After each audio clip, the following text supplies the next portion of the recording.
Hello, everybody. Welcome to the Masters of the Multiverse panel. I am Danielle Gelehrter, also known as Penny Dreadful, your moderator for this wonderful panel featuring some illustrious guests. I just want to let you know before we get rolling that the chat room is available for you to converse with each other. So anybody who's in the chat, you can ping out your conversations to each other and share your ideas. As for the Q&A, we are planning to address Q&A at the end of the panel. However, I might pop in there and take a peek and throw something out. So let's go around. Oh, I'm getting some feedback here. Okay. Whoa. So let's go around before we get started. This panel is about Masters of the Multiverse, which was a wonderful series that came out from DC Comics. It was a 6-issue miniseries and opened up the possibilities of the multiverse for Masters of the Universe, which lends itself so well to that because Masters of the Universe from the very beginning was sort of a project in development as it was coming out. So we started to see sort of this evolution, and in that evolution, the storyline kept branching off and evolving and changing and morphing. So we ended up with a variety of iterations of Masters of the Universe and Princess of Power and New Adventures. So we're going to talk about that today. Before we do that, let's go around and introduce ourselves. How about we go Rob, Tim, and Tom? Just tell us who you are and what you do. I'm Rob David. I am head of creative for Mattel Television and exec producer on Masters of the Universe Revelation and He-Man and the Masters of the Universe. Broadcasting you live from Castle Grayskull here at Mattel headquarters, the best place for quarantine, I can assure you. And so excited to be here and talk to you and Tim and Tom. Tim? Hey, I'm Tim Seeley. I am a comic book writer and illustrator. I wrote Masters of the Multiverse, also Injustice versus Masters of the Universe, and the Masters of the Universe art book. And I'm talking to you. I wish I was at PowerCon with all of you, but instead I'm at my house in Chicago, Illinois. Tom? And I'm Tom Derenick, and I'm a comic book artist. I've worked for Marvel, DC, almost any comic company you can imagine, and I've worked on Masters of the Multiverse and a number of other He-Man projects over the past couple of years. So. Awesome. Well, thank you, gentlemen, for being here today under these, unusual circumstances. But we've managed to pull this wonderful panel together virtually, and this is really exciting, and it's a fun way to do this. So let's kick things off with the multiverse. I'm hearing a lot about the multiverse yesterday. I was in the panel yesterday for the role-playing game, and there was a lot of talk about the multiverse. So how about we go around? We'll start with Rob and go to Tim and go to Tom and talk about what the multiverse means to you, the multiverse idea and how it fits so well with Masters of the Universe. Why does the multiverse work so well with Masters of the Universe, do you think? And Rob, we'll kick it off. Well, I think, like you said, it's unlike in a property like Star Wars, which is, one canon, one story. Doesn't matter what comes out, it fits neatly into one continuity. Masters has never been like that. It's always been almost like the storytelling equivalent of jazz, where you start off and you've got an opening statement, an opening note, and then different creators and writers and artists and producers and animators come in and just add their own solo, their own beat, and it just evolves. Everybody watching this presumably knows, how it started. There was no Prince Adam, and then we got the Prince Adam character, we got the Eye of the Power, we have Orko, and it just keeps growing and growing. And growing. And in that, I also include the fans. I include the kids when we were all kids playing with our toys. I think, Tim, you said this last time we spoke, and this is definitely true of me. I learned to write by playing with my toys, and specifically also He-Man toys. And so there is that spirit of storytelling that we all feel about this brand. It lends itself, to the actual stories that we tell officially for the brand. And my feeling is, when I'm looking at the story of He-Man, I wouldn't ever want to force it to be one single continuity, because I think in the end you end up having more of a kind of a Frankenstein monster approach if you take that too literally. It's fun, but if you take it literally, you can't really make it work. It's more like Batman, where there's different incarnations of it. And this felt like, this opportunity with this comic, it felt like the perfect opportunity to celebrate every single incarnation that we could over the last 35 years as we then, launch essentially new content for He-Man, 2 shows, a movie, not to mention, you mentioned the role-playing game, Legends of Grayskull. There's so many new opportunities for us to tell stories, so it felt like before we kick that off, let's celebrate every single incarnation that we can that came before it. Awesome. Tim, how about you? That's a great answer, and obviously my answer is kind of the same, because Rob and I had talked about this, and it came down. We rehearsed. Yeah. And we kind of developed this from that standpoint of saying, the multiverse idea in comics comes from, them needing to explain originally how the JSA and the JLA didn't interact before, and so in comics it started this tradition of like, look, we do all these versions of these things because we have to fill a comic book every month, and sometimes they don't line up. And so the fun became, I think, for readers of that kind of material was, figuring out these different worlds and how they worked, and why, why these characters would appear in one, and why Superman was this guy in one universe. And so obviously they picked that up in comics over time, and seeing Spider-Man do it and introducing the world to this idea that there could be different versions, and no one batted an eye. I think if you'd done that 25 years ago, everybody would be like, what the hell is going on here? But now it's an idea that everyone accepts. And so for bringing it to Master Universe allowed us to keep all the stuff, instead of saying, oh, this doesn't really line up, and that He-Man is clearly not this He-Man, so we got to fudge the story. We just said, no, that all the versions are legitimate. They all count, which I think, that means everything that you loved about something counts. It's all canon, even if it's not in the same universe as another story. Mm-hmm. And piggybacking on that, it's funny, as you highlight and showcase the differences between them, you end up also recognizing, bolstering what they have in common. It's like by exploring how they're different, you actually, put the big spotlight on what actually unites them all. Yep, exactly. And one of the things you and I talked about is, if the story is always about this sort of quest for power and use it for good, then it holds. As long as it's always about that, it doesn't matter what you do with it. Mm-hmm. Tom?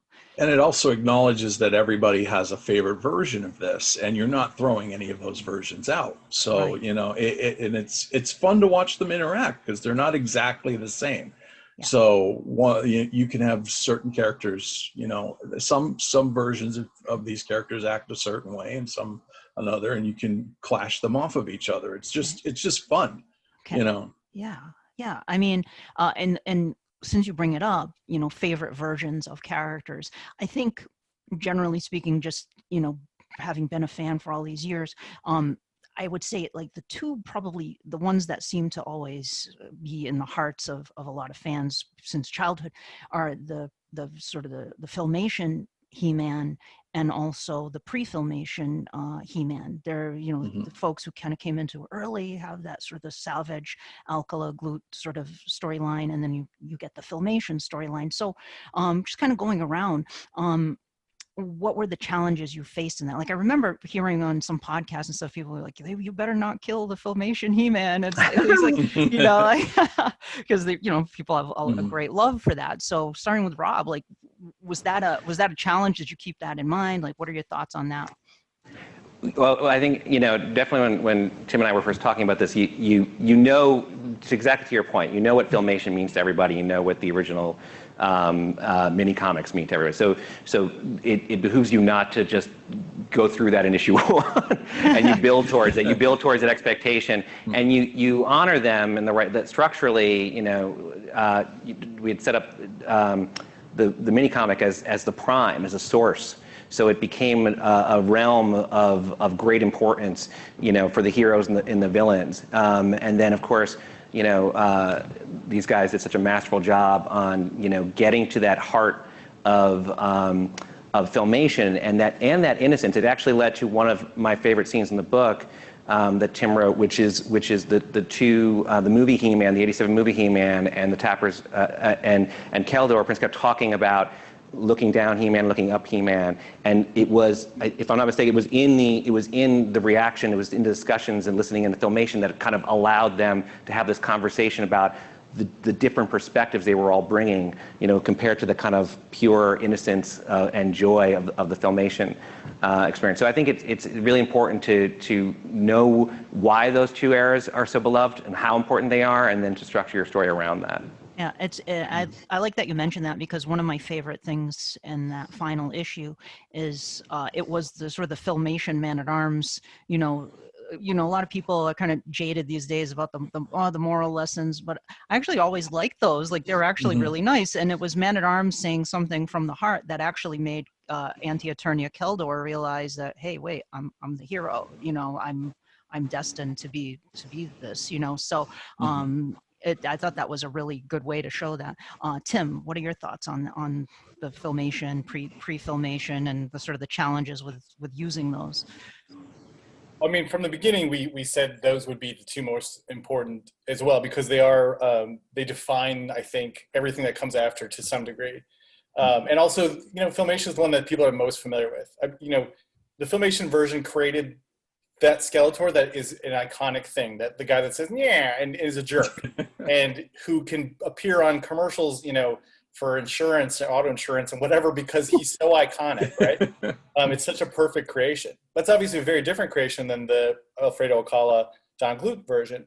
But I think one thing, there's a tendency, I think, that when old readers become older and they still have attachment to their fandom, to be sort of ashamed of some of the things that are silly. And I'm against that. I think you should love the things that are silly and celebrate them. The easy thing to do something really dark and grim with the Filmation characters, and that was not ever what I was going to do. I had no interest in that, and Rob totally was with me on that. Those characters, that doesn't make sense. I mean, I would have shot you, sure, but would it have been worth it? I don't think so. They had to be in character for how they were created, and those characters are for kids. That version is absolutely for kids. And I wanted it to feel like that. I didn't want it to be jaded, and I didn't want it to be gross or dark or manipulative. I just thought it should be what it is. Tom? Yeah, that was part of the reason why I went to great lengths to make the different versions of the He-Man universes look the way they did. He-Man Filmation is just so distinctive in its look, and what Tim was doing with the story, I just felt like you needed that art to complement it in exactly the same way, like, so that people get that feeling that they got when they saw the cartoon. When that Filmation is the one I grew up on. So, that was important to me. And then I took a look at the He-Man, the Power Sword art, and I'm like, well, what can I do to adapt to make it not necessarily copy, but make it look as close as I could to that style. Yeah. So it's important to people. These different versions, there's a love for these that you have. I just want to say that Tom nailed it. I mean, it just that was so critically important. Going in, we wanted to, as much as possible, really switch up the styles so that you really did feel like you had entered into these different worlds and these different kind of different versions of it before. But very few people can do what Tom did there, where they can, especially in comics where you're so, he was able to completely adapt his style and like an animator, and just completely copy it, and it just makes all the difference, because a picture speaks 1,000 words. As soon as you see it, you feel it, and you know it, and you're there. So it's an amazing trick. Yeah, and it was actually quite amazing that you came in. And issue 3 was Dan Fraga had done the first 3 issues, and then you came in during issue 3. Like, what was that a challenge to sort of take over from there, or? Well, Dan helped a lot with that, because I didn't have to do any of the layouts for the 3rd issue, so I came in working off of his layouts, and he also handed me over a huge pile of reference. It's so, neat. so 2000X is the most complicated designs. So Tom had to hit the ground running with the most detailed character, because that's the version where they have lots of noodling, because the Four Horsemen put in a lot of stuff in there. And you put Disco Skeletor in there too. But I mean, definitely my thanks to Dan for helping me get off the the starting block like really quickly. So and I was able to adapt after that. But yeah, Dan's responsible for how well the merge up came. Awesome. So. I think one of the biggest surprises for me last year at the panel, the DC panel, was when you showed the cover featuring the 87 movie He-Man. That was the huge surprise to see him. So how did that come, the movie universe play, how does that play into it?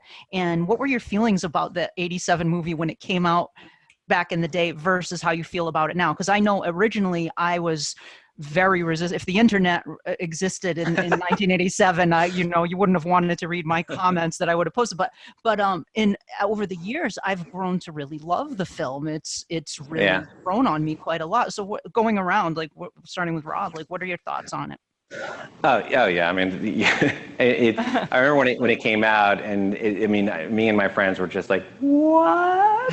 Like, what? Why? Why did they do this? Why did they change things? Why did they? And it was underwhelming, right? But it's true. As you get a little older, suddenly the Ewoks don't seem quite as bad, and also, the movie isn't quite as bad. You start to appreciate it in a different way, and also. Like, if you love these characters, if you love He-Man, you love these things, they're still family, So you're always going to have that affection for them. And then, when we were picking and choosing our MOTU universes to pick, it just felt like not doing the 87, not having that be represented as part of the thing would just be a tremendous miss. And it's an underserved version of the character, So it just felt an exciting character to use. Definitely. Tim? So when I was a kid, I was 10 years old when that movie came out. I just had my appendix out, so I was waiting to get out of the hospital so I could go see this movie. I sat down with my dad, and the names Golan and Globus came up, and my dad said, "Oh God, these guys." I remember that. I'll never forget it. And then I was like, "What?" But I ended up loving the movie. I loved it then. It's the movie I've seen the most. When I was a kid, I only had 2 videotapes that my parents let me have. One was that, and the other one was Adventures in Babysitting. So I've seen the movie more than I've seen literally any movie. It's true. That's awesome. I still really like it. To me, it's actually more Jack Kirby. It's a more fourth world than it is in a lot of ways, which I think was sort of intended. But when I originally pitched this to Rob, he said we kind of have some ideas of what we want to do. I pitched this version of it that contained the worlds they went to was Despondo. I know it was Skeletor's homeworld. It was a couple other things. And he said, you can use the 87 movie. I was like, what? And so I cut all the other crap and went right to that. So that's awesome. Tom? When that movie came out, I'm pretty sure it was in my 20s, but it was called, it was such a shock to see the way they chose to adapt it, because I was so. I was like, oh, there's going to be a Masters of the Universe movie, and then when I saw that, I was like, oh, this isn't exactly what I remember it being. And so over the years, I've learned to like it a lot.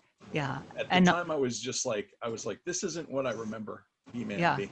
Yeah, that was how I felt too. I was like, wait a minute, this is very different. But like I said, it's definitely. But Dolph was a beautiful choice for that. Oh yeah, and Frank Langella. I'm like, oh yeah. Oh yeah. Well, who else was going to play He-Man?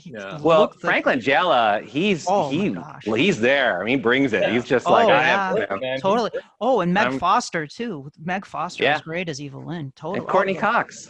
Courtney Cox. Indeed. Screen debut. I think it was just the fact that it was so different from the cartoon at the time. Yeah. It wasn't that I. If I had gone into it cold, I probably would have liked it a little bit more at the time, but But with this multiverse approach, it works. I mean, because it exists in its own universe, you know. Oh, yeah. And I like how Tim, how you've created a contrast between that '87 movie, even though we didn't really, got a glimpse of it with Man at Arms and Teela, but you get the sense from He-Man that it's, you know, some really horrible stuff has happened there, and it's a dark place in contrast to sort of the Filmation universe, which is, you know, there's danger and excitement and adventure in Filmation, but it's a different, much different feel from what you get with the '87 movie He-Man. So I like how you created these contrasts, and you brought in the New Adventures He-Man and all these different versions of it that have their own distinct yet equally legitimate flavors in the mythos. And with that in mind, I want to ask you, you made the choice, which I really loved, to use Anti-Eternia He-Man as your main antagonist. Now, for those who don't know, Anti-Eternia He-Man is a villain from a German audio play from the 80s called Anti-Eternia, and it's like a dark mirror universe of Eternia, where He-Man is this horrific, you know, authoritarian dictator type villain, very dark villain, but super obscure character. So why did you go with Anti-Eternia He-Man over sort of a King Hiss or a Hordak or a Skeletor as your main antagonist? Well, I had pitched Rob a different idea that included Anti-Eternia He-Man. It was sort of a sequel, more of a sequel to the Injustice thing. Okay.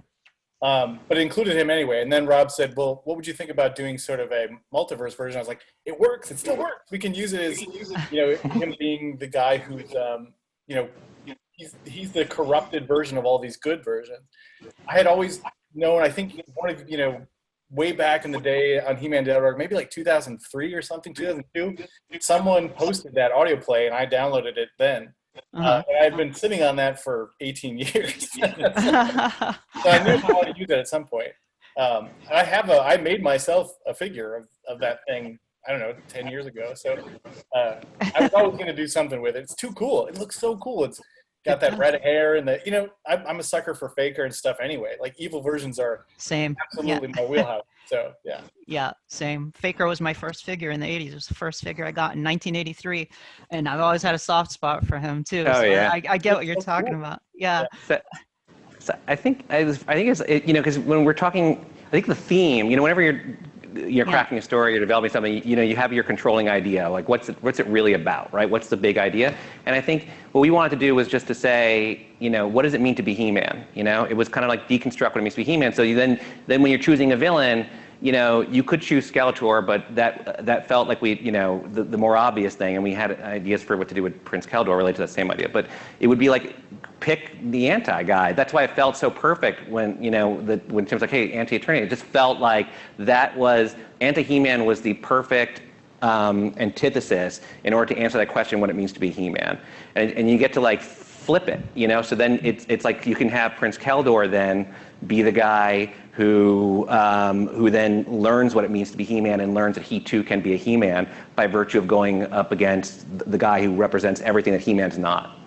So it just felt like dramatically, there's so many different reasons why it just felt like a lot of fun. And also the more obscure characters, it's just another chance to say, hey, you know, like we've got, I mean, honestly, an abundance of riches, right, in this world. I mean, look at all the figures behind you.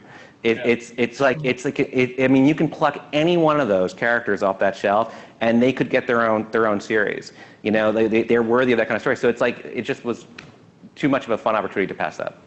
Definitely. And you mentioned the Anti-Eternia Keldor, and I really love how you brought him in as a protagonist, because you had him at first as this sort of, you're not sure, he's sort of a Prince Adam type, this irresponsible prince, but he's using magic and stuff. And he's, you know, he had appeared briefly in the classics bios as sort of an Anti-Eternia rebel, like he was a hero there, but this is a very different take on him, where he's like almost in that Prince Adam role, and then he has to sort of go through that hero's journey.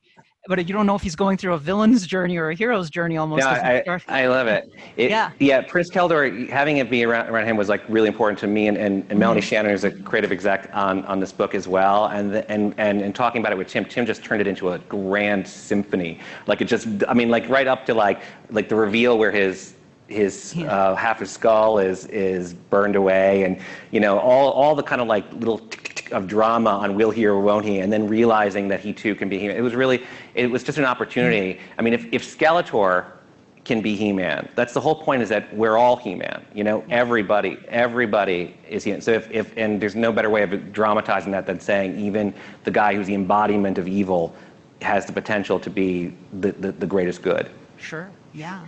And it makes total sense. It's the inverse of what we're seeing on the regular Eternias. This is the complete opposite. Tim, how was it writing the anti-Eternia Keldor version? Like, what were your thoughts on him?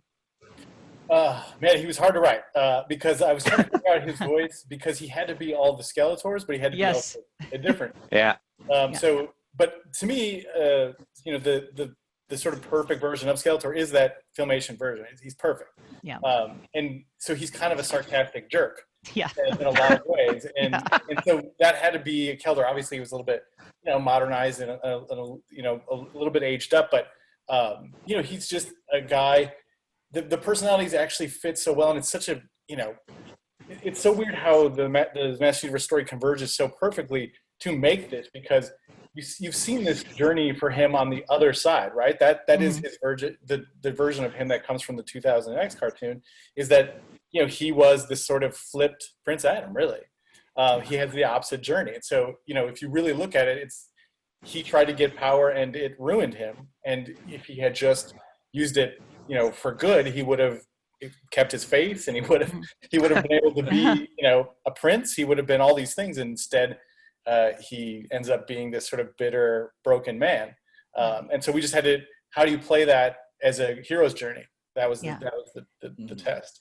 Now, who came up with that design for him? Was that you, Tim? Dan Vragic. Oh, it was Dan that did. Yeah. Yep. And okay. I think I gave him the note that just said, he looks like Prince Adam, but he's blue, and he's got that fringe. That's all I said. And then, but he still kept the Skeletor elements, like the crossbones and things, just touches like that were great. And I love how he just gradually becomes more and more like Skeletor. He gets the white streaks, and then he gets the Havoc staff from the New Adventures. Each world he visits, he gets closer and closer. Yeah. It was really quite fascinating.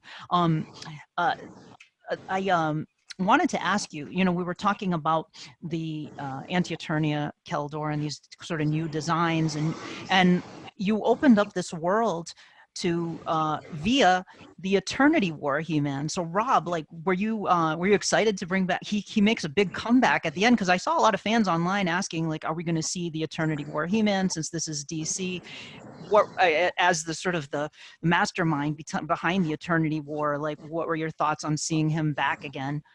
Well, we had Tim and I talked about, you know, having him, you know, using him and having him appear in some way. Yeah. But what Tim did was, which I was so happy, and I was like moved by, really touched by it, was that he took the end of Eternity War, which was, it's super important to me, and the idea that like he turns to you and then says, you know, are you ready, and you have the power, was really it is the theme for MOTU, as far as I'm concerned, is not just that I have the power, it's that we all have the power, right? And that's really the foundation of where we want to take the brand, just generally speaking, and take the new shows. We really want to, you know, celebrate that everybody has something within them that makes them have the potential to be a great force for either good or evil, as it can turn out. So having that, using that, and really bringing it all together with the Eternity War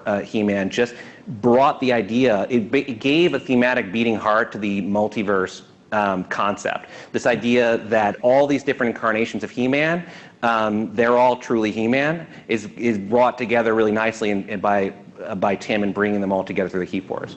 Yeah, that's great. That was going to be my next thing I was going to bring up. Like, the end of the Eternity War, he does sort of share the power. It's a selfless act, which is something totally He-Man would do. And so you see the result of that in this comic with the He-Force, with all these other people who live on Eternia who he has shared the power with, and sort of go to these different worlds. So Tim, talk about the origins of the He-Force. Who are these characters? Where did they come from? Well, so when we originally talked about it, and Rob and I, you know, talked on the phone a bunch and had emails back and forth about how we're going to do this, and he said, you know, feel free to use Eternity War He-Man and you know, figure out a way to use it. And I kept saying, I have an idea, just I promise I'm gonna get to it, but I hadn't like fully formulated it yet. I kind of knew what I wanted to do, but it was like it wasn't quite there, and it wasn't actually until I was writing the end of 5 that I was like, oh, I got it.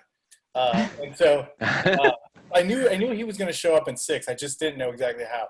But it was that reading that final page where He-Man gives the sword to someone off camera, and who is that? We want to know, and that's how He-Man kind of saved his world. He shared the power. And it turned out He-Man couldn't find him and didn't know he existed because he had given it to all these other people. And so, one of the things Rob and I talked about very early on too was when you put a bunch of He-Mans together, a lot of them look kind of the same, right? So, we had to use versions that look different, which is why we used Grayskull He-Man. That's why we used, some of these other ones because they different silhouettes, different sizes. And we also kind of noted like He-Man's almost always just a white dude. And we thought it would be really interesting. What if we sort of saw worlds where other people, I mean, obviously they're not actually African Americans or Latin Americans because they're not Americans and they're not Latin, but they are different skin colors. And so women and men and all these sort of different kinds of people, including a widget and a battle cat, were able to get these swords. And so it really opens up the idea that this really is something for everybody. Everybody could be this. It's so aspirational. I always wanted to see a black He-Man. I always wanted to see a brown He-Man, a woman He-Man. I always thought those things should exist. So we got to do it. That was like my favorite part of this. And I obsessed about it. Like I did all these drawings, and poor Tom I draw the book, and I'm designing all these characters and like using stuff from the figures so that if you ever wanted to make it, you could actually include the weapons because they already exist. so yeah, I went all in. You based some of them on like childhood ideas on some of them, and your daughter, I think, was one of them. You said. Yeah, they're all different inspirations. So the Black He-Man is sort of inspired by the character Sunman, which was from Olmec Toys, a kind of knockoff Masters Universe, but they were doing all people of color Masters Universe in 1985 or whatever, which is incredible. And then the Battle Cat He-Man was when I was a kid. Every kid probably made up their own He-Man figures. I made up Battle Cat, got turned into a He-Man. That's Zach, the He-Cat. And I kept the name because it was so ridiculous that I was like, no, that's what they would have used. They would have used that name. It's childlike, right? It's really fun. And Valentina is named after my daughter. And Hero is obviously the widget, but I kind of inspired by the original design of the Barbarian He-Man with the horn helmet. And I thought it'd be great if the widget had that design. And so they were all just, inspired by parts of the original Masters Universe toys. The character Hira has the Thunder Punch suit. Like, I want to use all the cool stuff that the designs are so good. Like, why not reuse them? Yeah, I was going to say, there's something you've been working on during the quarantine there. Oh yeah, so I made some toys, you guys. Yeah. By the way, this is why when you're going to do something like a multiverse storyline for He-Man, I can't think of anybody else that I would want to do it than Tim. Just because, I mean, he knows it. There's no research required. It's pure. It's all downloaded in his brain and then pure passion motivating it. So it's a lot of fun. I also, and Tom, like my reaction, you're saying when I'm looking at everything, like I knew it was coming in the script, but when we got the pages in, the page where you turn it and then they show up, like the splash, or at least it's the most dominant panel of Eternity War He-Man in charge and all the guys behind him, it's breathtaking.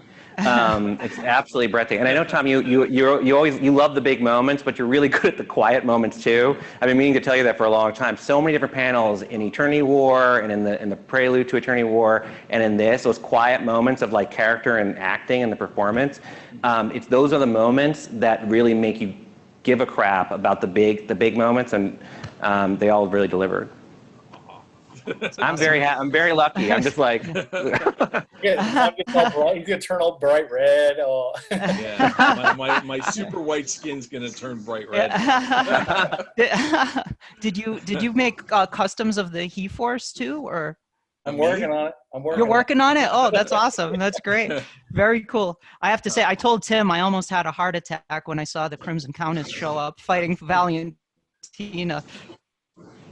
Rob and I talked about it. It was like we were going to do that. Rob said, Yeah. hey, put Danielle's character in there. Figure out a way. I was like, I have an idea. That one I did know where it was going to go. I knew. Thank you. Yeah, she's in the bios, and I was like, oh my God, I can't believe it. I almost had a heart Yay. attack. But that was your character from the Create a Character contest, right? Yeah, it was originally a Create a Character contest character, and then when I got the job taking over the bios for classics, I used her in like a horror themed bio, and so she's been in a couple of bios since then. And I kind of was like, hey, if you ever find a spot for this character, and I was not expecting that, but no, but Danielle, that's like, of course, that's what I was trying to get at earlier. Like that is the spirit of the storytelling and the storytellers in this. Like we're like the fans and all of us like telling all these stories is actually everything gets put into the fabric of this multiverse. So like I love that.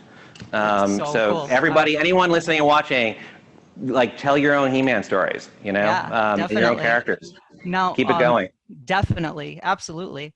We're going to jump into the Q&A here and see if we have any questions for you guys. I'm sure we have quite a few. So if you have questions, just throw them up into the Q&A and we'll check them out. The first question here comes to Tom here. Did you work digitally or was the art traditional on 11 by 17 boards? Oh, the art was traditional. Yep. I can work digitally if I have to. I usually only use it for corrections, but I just like the feel of pen on paper. So. Okay, awesome. Next question comes from Brian Charles Rooney. Are there any plans for this team to tackle Etheria / She-Ra in comic form based on the original concepts, not the DreamWorks series? There are no current plans, no. Okay. That's one thing with this. We talked about it originally. Like, do we put She-Ra in here? And it was like a decision we had to make. Was that's too much stuff. It's too many things, so we didn't put She-Ra in it. Okay. But it bummed me out that we just didn't have room. If we had 12 issues, we might have got to She-Ra. Okay. Okay. But honestly, I wanted just to say that's not for a lack of passion and love for She-Ra and Princess Power and for that Filmation cartoon. Like total fans, and I say this every time. Like they are twins. It is one story. So it's very important to me and to everybody who works on it to try to find ways to make it make sense and bring them together when we can. Okay. This question comes from Frost7620. What universe would you love to cross over with He-Man more than anything else? Oh man. I mean, I already got to do the DC universe, but I would love to do the Marvel universe. I think Oh yeah. Thor and He-Man having a duke out, that'd be so cool. Totally. Or Hulk and He-Man? Hulk and He-Man, yeah, man. Oh. Yeah. Star Wars. Star Yeah. Wars. Okay. Yeah. That'd be good too.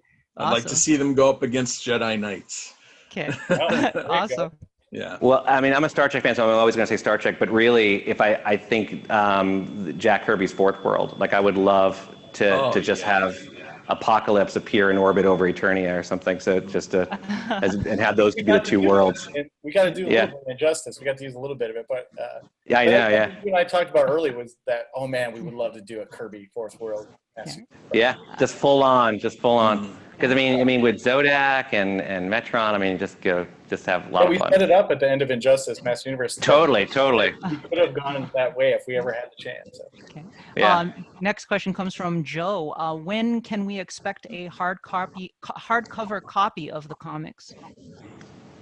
I don't know. We got this version. That version's out, but I don't know. Oh, okay. Yeah. I don't know if there is a hardcover. Okay. Okay. Are there obviously the Damadman 209 asks any multiverse characters you tried to fit in the story but didn't work? I'm trying to think if there was anybody we didn't use. I mean, She-Ra was one I really thought about putting in there, but we just didn't have room.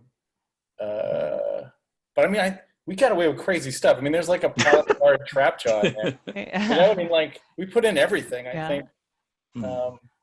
I wanted to get more of the movie characters in. I really want to do a scene with Frank Langella, Skeletor, really bad. Mm-hmm. Yeah. I couldn't make it work. It just, I had too much other stuff to do. But what else did we talk about, Rob, that we didn't have room for? I don't think. I think we pretty much got everybody, and I think if we, you always want to leave a little bit still on the table so that you can, possibly come back or do more a little bit later. Related to that, Tom Brisky asks, were there any versions of Masters of the Universe that were off limits? No. That's just awesome. the new stuff. We couldn't use the new stuff, obviously, because it wasn't designed ready to go. Okay. But yeah, I mean, Tim put a little foreshadowing of worlds to come at the very end to let you know that it's always ongoing. Yes, yeah. This question comes from Thomas. What was the one character you loved writing or drawing? I've loved Space He-Man. Space He-Man? Okay. Why? Why did you like New Adventures He-Man, right? Why did you like him? Just the world, I guess. Maybe not specifically him. Mara and him, because I didn't have a lot of affection for that before. I had some, but not a lot. And then, really digging into it, I kind of fell in love with it. Okay. How about you, Tom? What did you draw? Me, Filmation Skeletor was the one that I loved the most, but the one that surprised me was the Dolph He-Man. Yeah. I really enjoyed drawing him quite a bit. So I was glad he made it through as far as he did. This question comes from Galaxor. Were you guys stoked to see Prince Keldor as a potential Origins figure? Yeah, indeed. Very. I didn't know that was a thing. Someone emailed it to me and said, "Hey, you seen this?" Like, what? I know what. Yeah, I work here, and I was like, yeah. Yuka Isakainen asks, we saw Shadow Weaver in Multiverse, but was wondering why no She-Ra. Just didn't have room. Didn't have room. Okay. Didn't have room. I mean, also it changes if this is a story about, versions of He-Man, She-Ra is her own thing. I didn't want her to be a version of He-Man. She's her own thing. Mm-hmm. Yeah, and there's certain characters. You mentioned with Franklin Skeletor. You can't just drop it in a panel as an Easter egg. You gotta do it big.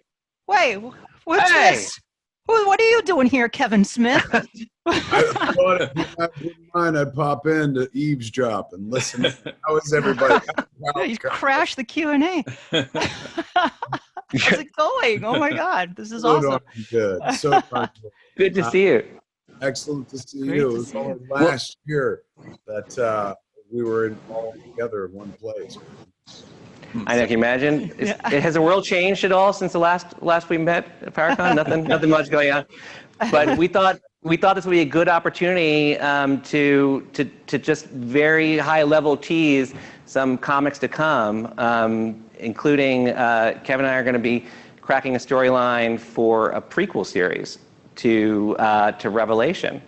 So we'll be doing That's awesome. A lot of fans are asking about Revelation and comics in the Q&A. So this is a perfect timing moment here. So talk about that. What's going on with this? I don't know how much we're allowed. Basically nothing. So I would love to tell you everything, but we're kind of on lockdown for some reason. Sensation. Bob, why are we not sharing images? Well, because we're putting things together for a slightly more a bigger announcement or a polished announcement. But I can tell you that first of all, Revelation is shaping up to be amazing. I know we're a little close, but I kid you not.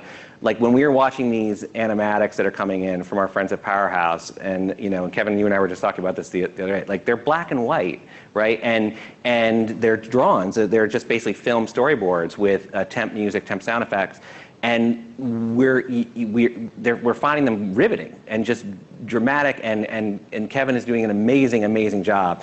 And so there's so many different deep storylines going on in the actual series with the characters that it felt like a great opportunity to build it up, to lay some of that foundation in a prequel that would just kind of build up anticipation, excitement, and add a certain level of a layer to it that if you've read it going into the series, you'll be rewarded for it. I mean, you can watch the series without it. Don't tell our comic book publishers that. But if you do read it, you'll be rewarded. Awesome. And To have you back in comics, Kevin. It's been a little while, so yeah. Nice to be able to jump back in for a second. The last comic book thing I did was I did a Hit Girl Margaret. Yeah. So it's kind of nice to be able to jump in. We haven't announced who it is, right? So I'm trying to keep my. Yeah, no, we can't say anything. But I will say, I want to say that Kevin in comics. The reason why, like, why Kevin came to me as like the perfect person to work on He-Man, it's not just because of the movies. For me, it was the Daredevil comic. It was your work in comics. I'm a big comic fan, and when I read that, I was like, okay, like clearly Kevin loves the genre, but like really just delivered on a great follow-up to some of the stuff that Frank Miller had done, and he took it to another level, and he treated the characters with such respect and emotion. So it's like it's the comic work that Kevin brought that really just said, okay, he would be perfect for Masters, and I think you're going to see this in the pages of the comics that we can say nothing about at all. What Rob's getting at is that yoga hosers didn't get me this job. That's close. It was close. We had to measure them all against one another. When I last year when I was at PowerCon and we were on the panel and we announced what we were doing and whatnot, we had gotten started a little bit. We'd already dug in a bit on scripts. We had our writers with us.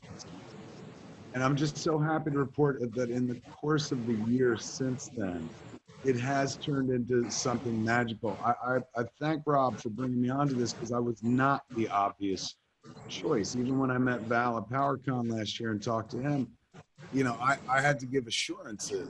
Like, I'm going to treat this like gold. This MOTU is safe in my hands. We're not going to do a series of jokes and stuff like that. I'm going to play it as real and close to the heart and as close to the storyline as anything that they do over like at Marvel or something like that. That was the idea. As we told our stories, we're like, look, a bunch of people tell Marvel stories with characters that I grew up reading, and they do a good job. They didn't necessarily grow up reading them. Some of my favorite directors who've handled Batman admittedly don't read comic books and stuff. So, you know, I started feeling okay about the pressure in terms of like, well, there's room for learning in case like I fail. Never failed, and not because of me, is because I was held up by two like twin pillars, Rob on the Mattel side and then Teddy over at Netflix. Between those two giant mountains, we were able to create this beautiful valley. There was never a chance that we were going to drop the ball or let a fan down based on Rob and Teddy. Even if I was just like, all right, man, imagine this, like Orko is a girl. They're just like, well, that's interesting, Kevin, but we're trying to tell a very specific story. And thankfully that never happened. We all seemed to be on the same page, but there were moments throughout this entire process where both of those are let's call them creative executives in this world, CEs, people who are in charge of us, who were hired to do the creative stuff. My executives were more creative than me, as creative, if not more so. Anytime, like I wrote a scene, they were able to add a sheen onto it because you're talking about two people who have MOTU in their blood going way back. Rob, of course, represents Mattel, so he has a stake in us getting this right. But Teddy represents Netflix, and of course he's got a stake there, but his stake was more predicated on his deep abiding love for the franchises we all know and stuff. Between those two cats, there was never any chance that we were gonna fail. And I'm so happy to report that, like, with the writing team we had, with Tim, with Dia, with Mark, with Eric, I did a little writing myself. And with Teddy and Rob, with Melanie at Mattel, with everybody that like was there for us and like gave us a safe environment in which to play, to essentially take all the toys and be like, this is what I would do. And it has turned out beautifully. And as much as I loved the scripts, and I was like, boy, patting ourselves on the back for the scripts, what Powerhouse has been able to do is take it and just elevate it. I swear to you, I wish we could give you more details. I thought we were going to be able to show images and whatnot, but apparently it's too soon. I swear to you, 2021 is the year of MOTU, man. And based on what we're seeing in 2020, your mind will be bent. I cry watching these episodes. And a lot of people are like, you cry at everything. Yes, when it's well done, when storytelling is insanely well done and it could move you. It doesn't matter if it's in the animated form. Number one, Powerhouse doing incredible animation. We're just seeing pencil sketches, but we also see color breakdowns of what's to come. They pick one frame per scene and do a full color pass. And you look at that and you talk to the Powerhouse kids, you're like, this is astounding. And then they tell you that's not even going to be done. Once we get that back, Powerhouse's whole thing is lighting. So they'll take the entire animated sequence, the 25-minute episode, and put the lighting effect on everything so it looks like it's a movie. So me and Rob, Teddy, we haven't even seen what the final product looks like. So we've seen, let's call the animatic, let's say that's a 40% of the way their version of the final. And we've seen panels that are painted and drawn so we know what the final sequences will look like. So let's say that takes us to about 50%. The other 50%, we haven't even gotten to look at yet. And Powerhouse is just like, if you're satisfied with this, and I am satisfied, so much so that I tried to convince Rob to put the animatics on Netflix now. I'm like, this is totally everyone will understand. And he's like, I think you're very close to the scripts. I'm like, I know what's going on. My mother could follow this. So even though we're not all the way there, what I've seen has broken my heart in the best of possible ways. Starting from episode 1, there is a sequence in every episode, if not 2, that rips your chest open, pulls out your heart, and holds it right in front of you and says, look at how much you care. Look at how much you love this stuff. It's beautiful, beautiful storytelling. And I'm not taking credit. I'm not saying this was me. I did this. I thank the Lord. I thank Zor that Rob tapped me to come in, because I was not an obvious choice. I was not the person, even me. When the idea was first floated to me, I'm like, I don't know if I'm the guy to do it. I feel fully confident in saying I think I was the guy to do it, at least this one time. I'm sure it's not reinvented like She-Ra. That's brilliance, right? Somebody took She-Ra and reinvented it and blew it apart. Ours is literally just imagine if we just kept going. Imagine if we finished storylines that they started in the 80s, picked up threads and went with them in directions and locations, and every item that you remember, every play set, every figure represented. Even when we had this one, I'm trying to be non-specific, we have a sequence in Grayskull, and that's not saying or spoiling. We have a sequence in Grayskull that required, a room full of bodies, not dead bodies, but warm bodies. And so it was written one way. Then someone had the brilliant idea of look, this is a great chance to show everybody, even the people that aren't key figures in our storyline and stuff like that. So suddenly it was painted with a brush, a layer of oh my God, it's this character. I'm so close to saying names, but I know Rob will be mad. It's this one, it's this one, it's this one. So even characters that you remember, that you've seen our cast list, you've seen who's playing who. If you haven't seen a character you love represented, doesn't mean that they're not necessarily in the show. There are people that we haven't even announced cast-wise yet that are part of it. And that's one thing that blew my mind this whole way. I might be speaking out of school and might get smacked for this, but we got, as you've seen, the cast is phenomenal. And I saw somebody on Twitter was just I wish they would have spent money instead of on cast on better animation, without having seen any of the animation. Number one, Powerhouse's stuff is beyond belief. But number two, we didn't have to spend a ton of money on voice talent. They came because they liked the character, and they didn't get paid premiums. I don't know how much I'm allowed to say, but this was not a money gig. Everyone who stepped up to the mic and sometimes they did it in a studio before COVID, and sometimes they've done it from home. We recorded Mark Hamill in his closet recording Skeletor, man, just to get the lines, during all this. So everybody who stepped up to the mic did it for the same, I don't know if I should, did it for the same rate that like somebody who wasn't them would be paid to do it, man. They did it because they were like, I love this character. Mark talked about being done with voiceover, but he was like, it was Skeletor, man. He's going like Joker, like to be Luke Skywalker, Joker, and Skeletor in this lifetime. How could I pass that up? So it wasn't a matter of like we backed up a money truck and Mark Hamill was like, cha-ching. Everyone who jumped on board was like, oh, I love this. Like even Lena Headey, which I couldn't imagine had connection to the material. Did, absolutely did. She was like, why do you think I'm in this room? So everyone who come to it, not just Rob, not just Teddy, like those are two people that love MOTU, love He-Man, and wanted to see something beautiful, something that they could hold their head up high and be like, that's what I grew up watching. Yeah. And it's now been brought into the present. Like it started with their love, continue with my love, all the writers' love, Powerhouse is pouring love onto it now. And the voice cast has given it so much love. And one last layer that we can't announce the name yet, but the composer. We have such an amazing composer that like when that final level, that layer of the soundtrack comes on, it's just cannot wait. You're not kidding. What we're watching right now, the animatics we watch, the good folks at Powerhouse, so that idiots like us who are not in animation on a regular basis can follow along.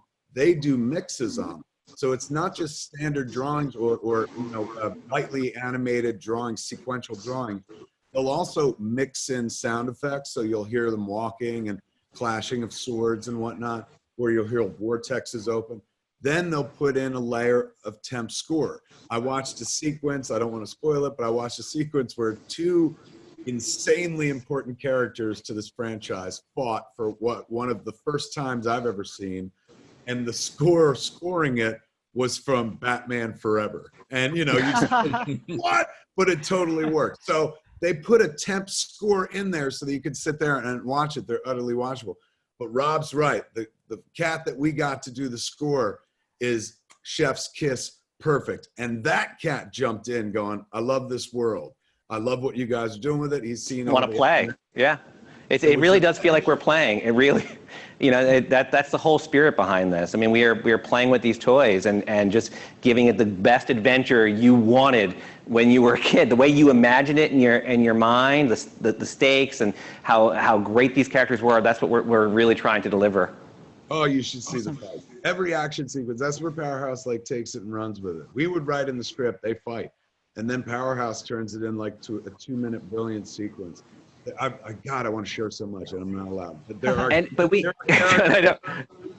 We will be back one day with actual things to show, and not just like you can't wait till let me tell you. But I want to say we're really committed to this world of stories. We're telling one particular story in Revelation, but the universe that we're playing in is ripe for so many different stories in so many different directions, and that's why with the comics, whether it's a prequel comic or any series we want to go, we really want to never have a moment where we're not playing the song, and telling these stories. Like in our mind, coming up as we were just talking about the Multiverse comic we just did. That's a celebration of everything where we've been, and then we're going to kick off the next 35 years, and we really are committed to just to making sure that we never stop telling Masters stories.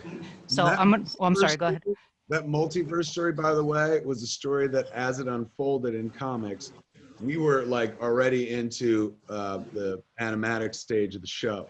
But every one of us on the writing staff was like, damn it, because it's such a great story. Oh, really, if had that existed when we started the process, might have scrapped ours and just been like, let's tell that. So I'm gonna go down in infamy for interrupting, but I got a 2-minute warning just now, just to let you guys know. So we only have a couple of minutes left. So I'm gonna throw you a couple of real quick questions from the fans here, if that's cool. Please do. Thanks. Okay, so from Antonia, how long will the Revelations episodes be? Oh, very nice. Sweet. Are we allowed to say, Rob? Here. I don't know. Okay. I won't give you an exact figure, but each episode under an hour. Okay. Well, Yeah. from Joe Amato, will there be, because the Filmation moral was known for its end of episode morals, do you plan on doing the morals for your series? No comment. I like that look though. Hey, I would, who? How does one handle this? Right. We honor our mythology. We honor the classic that went before us. And morality. We honor morality as well. Okay. Okay. From Nathan, will we see characters from the toy lines or other places and Revelations that were not in the original cartoons, so from other versions of Masters? Oh of the yes. Universe? Oh yes. Sweet. Okay. Like it really is not. It's a follow up to the classic era. It's the 80s. It's like everything that everything is fair game. Mini comics. We're really following that up. Okay. And I don't know if you can answer this. This was an earlier question. Is Phil LaMarr is voicing the character Hero? This came from Matthew Martin. Is he playing the hero, the ancestor hero, or the son of He-Man Hero? Like, which hero is he going to be? Or is that a surprise? That without spoiling. We should say it. We should say it. He's playing the one that you'd want. I'll put it that way. That way it leaves it up to you. But good. Okay, folks. Aside from of course as we said before, we honor every part of the episode and whatnot. We honor the toy line that birthed it. So not only are all characters in play and all vehicles in play, all environments that have ever been or not are in play as well. Sweet. Awesome.